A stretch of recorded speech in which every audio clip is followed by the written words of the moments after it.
አንድ ምሽት ሀና ከእናቷ ከአባቷና ከታናሽ ወንድሟ ጋር ሳሎን ውስጥ ተቀምጠው ቴሌቪዥን እያዩ ነበር። በድንገት በቴሌቪዥኑ ላይ ስለ ሰሜን ተራሮች ብሔራዊ ፓርክ የሚያሳይ ፕሮግራም ተጀመረ። ይህ ቦታ እንደ ተረታ ዓለም ይመስላል አለች ሀና።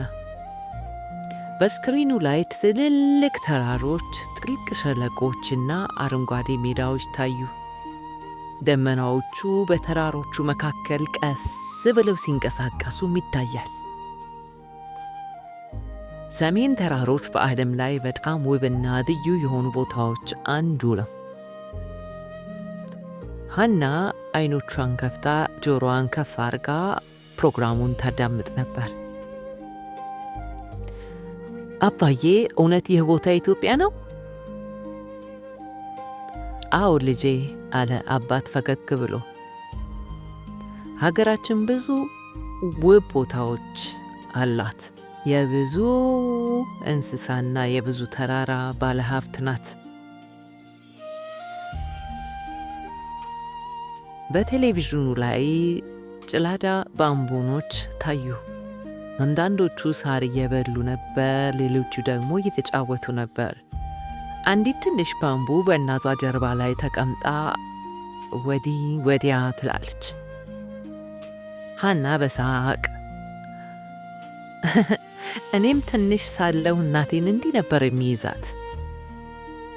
ታናሽ ወንድሟም እየሳቀ አሁንም እኮ አንዳንዴ ትይዣታለሽ። ሁሉም ቤተሰቡ በአጠቃላይ ሳቀ። ፕሮግራሙ አቅራቢው እንዲህ ብሎ ቀጠለ። ጭላዳ ባምቦች በቡድን መኖር ይወዳሉ፣ እርስ በራሳቸውም ይጠባበቃሉ። እንደ ቤተሰብ ማለት ነው አለ የሀና ታናሽ ወንድም። ካሜራው ከፍ ወዳለ ገደል አመራ። በድንጋይ ላይ አንድ ዋልያ ፍየል ቆሞ ነበር። እንዴት ያለ ድፍረት ነው አለች ሀና። እኔ እንደዚህ ብሆን እፈራ ነበር። ዋልያው ከአንድ ድንጋይ ወደ ሌላ ድንጋይ በቀላሉ ይዘላል። ዋልያዎች በከፍተኛ ቦታ ላይ ለመጓዝ ጠንካራ እግሮች አላቸው አለ የፕሮግራሙ አቅራቢ። ሀና በመደነቅ ተመለከተች። ተፈጥሮ እንስሳትን በጣም ጎበዝ አድርጋ ፈጥራለች። ከዚያ ፕሮግራሙ ስለ ኢትዮጵያ ቀይ ቀበሮ ማሳየት ጀመረ። ይህ እንስሳ በዓለም ላይ ከሚገኙ ብርቅዬ ቀበሮች አንዱ ነው። በድንገት አንድ ቀይ ቀበሮ ከሳር ውስጥ ፈጥኖ ሮጠ። ዋው! ሀና በደስታ ጮኸች። እንደ ንፋስ ነው የሚሮጠው። ቀበሮ ረጅም ጅራቱን እያወዛወዘ ፈጥኖ ጠፋ።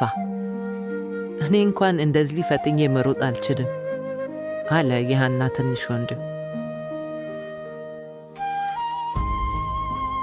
በመጨረሻም ፀሐይ በተራሮቹ ጀርባ ስትጠልቅ ታየች። ተራሮቹ በወርቃማ ቀለም ተሞሉ። ሀና በዝምታ ተመለከተች። እናቴ ይህ በጣም ቆንጆ ነው። እናቷም ፈገግ አለች። አዎ ልጄ፣ ተፈጥሮ ትልቅ ስጦታ ናት፣ እኛም መጠበቅ አለብን አለች ሀና በቁም ነገር። እንስሳትና ተራሮች ማንም ማበላሸት የለበትም። አባቷም በደስታ ጭንቅላቱን ነቀነቀ። በጣም ጥሩ አስተሳሰብ ነው ሀና።